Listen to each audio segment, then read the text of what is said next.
process, give an overview of our capabilities, including what you see beyond, and share how I think this tech can be used for some experiences into the future. I want to talk about who we are as a team and our backgrounds because it's influenced our approach to this product. You see Shutterstock, you see TurboSquid, trying to understand how all of this has come together with what we're showing on the other side. I'll start with myself. My name is Steve Chappell, and I'm a principal product manager here at Shutterstock. I haven't always been in the world of digital product development. I'm a trained architect, and I spent the first 6 years of my career working as a 3D artist at D-Box, a real estate an architectural visualization company based out of New York City. There our teams developed renderings, animations, VR experiences for award-winning campaigns, marketing imagery for the world's top architectural practices and real estate developers. It's that experience of working in 3D production day to day I bring with me to our product development process. I understand how the 3D print process works, from the initial stages of art direction, all the way through concepting, and way through the final comments, and then at the comments after that, and the final comments after that. Years of those experiences have shaped my perspective on how this next generation of 3D tools can fit into that process. As I've worked on this initiative over the last year, the team and the whole team has constantly asked ourselves how we can use this generative technology to help enable artists to have more control, be more creative, work more efficiently, ideate faster, skip tedium, and ultimately produce better quality work. And I'm not alone as a 3D professional in the team here. The core team working on Generative 3D is made up of former 3D production folks like myself, and we sit alongside the TurboSquid team, who for over 20 years have helped serve the 3D industry as a leading marketplace for 3D content. Since even before Shrek 2 was a leading showpiece for the industry. And our approach with 3D Generative is informed by these years of 3D production experience and this industry knowledge. Quite simply, our team has a passion for 3D technology. It's with that deep love of the industry and for artists that we are proud that TurboSquid and the generative tools that we are developing sit within the Shutterstock umbrella. When so many companies have struggled, waffled, and continue to remain evasive on their stance on AI training data, Shutterstock uses the Trust Framework as our governing approach for our AI products. This includes not training on scraped data, paying artists when their content is used to train our models, ensuring our outputs are inclusive and capture the diversity of our world. We implement safeguards to prevent the generation of inappropriate or misleading content, and we work with organizations like the Content Authenticity Initiative. This broadly encompasses our ethical approach to AI. It's with this approach to our data and to our contributors and our 20-year history of working with NVIDIA that it made sense for us to partner on the development of these tools. NVIDIA needs no introduction here. They've been a fantastic collaborator on this project. Here's some of the team speaking at the GTC conference back in March. We're working with their incredible team of researchers as we look to push this product further and further ahead and push the quality and capabilities to the next level. All that context is just to help set the stage that we're a team of 3D designers and production professionals, TurboSquid marketplace veterans and the world's top 3D researchers, and we're united in a mission to build amazing tools for the 3D industry. As we started this journey, we recognized how powerful these tools could be, and we discussed at length how our approach should be dictated by trying to make these capabilities artist and production friendly. For us, that really means fast, cost-effective, and where artists are working. Fast, in any creative process, you need to try a lot of things. 3D creation has historically been very slow. Generative-powered tools will allow artists to iterate far more quickly, testing, rejecting, and proving out concepts and ideas, populating scenes, and getting client approvals far faster than ever before. We've increased our generation speed tremendously, and that's only going to continue.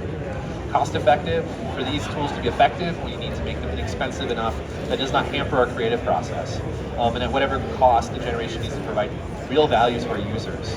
We know we're not churning out hero assets yet, but we think there's a lot of use cases for where we are today. We expect the quality to only get better. And where artists are. We know from our team's production experience and our long history with TurboSquid serving the full 3D industry, there's just so much diversity in workflows. We use different creation tools, we have different creative processes. There's no one-size-fits-all solution that really fits the need of our industry. To give flexibility to the different users, we went with an API-first, API-native approach with our product. At the booth, you'll see that we do have a Blender plugin, you'll see our Gradio instance. Those are just open source integrations of our API, highlighting how it could be used potentially by users in the future. These are going to be great ways for people who have never used an API before to get access to the fundamentals of our capabilities, but it's really just a boilerplate for other folks to build experiences and applications on top of. We're also making sure that we're delivering our content in a lot of interchange formats. We really want it to flow into any sort of application you might have in mind. So we're offering it in a lot of interchange formats: GLB, USDZ, PLY, and OBJ. So basically, if you're using a modern application or have a web experience, we're going to be able to deliver content that should work for it. My talk today is focused on the content you'll be able to generate, but to learn more about the nuts and bolts of the API, you can sign up today to get a sneak peek of our documentation. You can have a chat with some of us on the other side of the booth once this is over.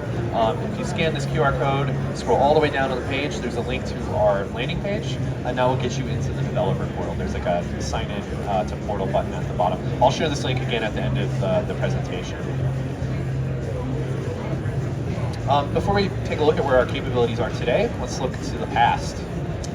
This is some imagery from Midjourney to help illustrate the evolution of quality that we've seen in the 2D image generation space.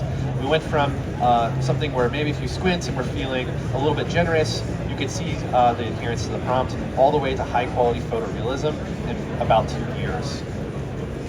We strongly feel that 3D generation will follow a similar trajectory. On the left here, you can see where we were about this time last year, and you can see where we are today on the right, and we expect this only to get better. And just even for more context, what you're seeing on the left is something like 40 minutes of compute across multiple GPUs, and what you see in the center is on one GPU in around 2 minutes. So we are very excited about this technology. We have no doubts that we'll continue to see improvements in this trajectory. So you've seen where we came from, but we're super excited about where we are today. At the opening of our beta, we will support 3D generation API capabilities as well as 360 HDR generation capabilities. So let's start with the 3D model generation. We'll support a draft mode. So draft mode allows you to get a quick preview of an asset before you commit to a longer 3D generation process. This will allow you to quickly and cheaply iterate, tweak your prompts, and really dial in your desired outcome. In this draft mode, you can get a backup GIF or an MP4 if you want to incorporate it into some sort of UI. This has been a lot of fun for the team to work with. And then we'll have sort of the flagship feature here, the powerful text to 3D models. This will take something that's potentially from draft mode or maybe potentially fed directly into this mode and generate a 3D model for you. So this leverages hundreds of millions of Shutterstock images and hundreds of thousands of 3D models from TurboSquid. You can see some of my sample prompts here and some of those outputs. And we're going to expose a number of dials and switches so you can help dial in your 3D output. We return those files in those formats I talked about earlier: GLB, OBJ, PLY, USDZ, so they can really go anywhere. And we also support an image to 3D workflow. So maybe you want to have an image and have that help drive your output. Maybe you're not so good at prompting, or maybe you already have an image of something you want to create. So now you can upload an image and use that along with a prompt to help steer your 3D output. It's really more of a steering than like a digital twin generator, but we're working on to improving this, and we're working on adding the ability to add multiple images so you can get a more adherent final output. Let's take a quick look at some of these generated meshes. We generate both tris and quad meshes. I generated this with quad mesh turned on with a target around 10,000 polygons. Overall, you can see relatively efficient use of quads and a decent workable geometry for maybe modeling or bringing on top of, but we have some settings. So as an API consumer, you can kind of tweak it depending on your industry's use case. Materials. So materials come back unwrapped, and we provide an albedo, a roughness, and metalness map all the way up to 4K. There's a lot of work being done to help push the materials even further. They're in a good state now to help give you a sense of that object, but we think we can take them to the next level pretty quickly. So that was super high level overview of 3D generation capabilities. We're really excited to get these into people's hands, and collect feedback, see how folks are using it, get that feedback to drive the product further. The second media type we're looking at supporting is HDRI and 360 generation. So we'll support text to pano. You can quickly generate and preview a full 360 spherical map of any particular environment at 4K. And then if you're happy with it, we can push it all the way to generating a 32-bit, 16K true HDR image, and with that we're delivering it in both HDR and EXR formats. And then we'll support also a text to pano feature, which I think is super cool. So maybe you have a photograph, a particular location, a time of day, maybe a vibe, that you feel is just right, and you wish you could have it as an environment, you can actually take that to our generator, and we'll do some outpainting to fill it out to a full 3D environment that you can use for lighting. And this is a full 16K image, so there is a high level of detail. You can see I grabbed the section that was in-painted. You can see there's a great level of fidelity on those trees over there. And these are true 32-bit files, so you can see as I adjust the exposure here, we do have all of that lighting data captured, so it is useful for IDL. As I mentioned earlier, all these are coming, capabilities coming to our API, and we'll be making those available via our generative AI API platform. But we know not everyone's a developer, and even if you are a developer, maybe you want some code to help you get started. And that's why we'll be providing the Blender as well as Gradio plugins at launch. So these are experiences that have those full capabilities exposed, so you can learn about how those things can be used as a developer. And we plan to offer more plugins or extensions closer to launch, so we're currently in conversation talking about maybe providing Unreal, Maya, 3ds Max. But if there's something you really want to see, come have a chat with us. We'll see if maybe we can get it into the docket. I talked about this being artist friendly. We really want to make it artist and developer friendly. So we want to provide really great documentation, and we think that these boilerplates will go a long way to showing people how these can be used in real applications. And it's really not just talk to say that integrations are super easy.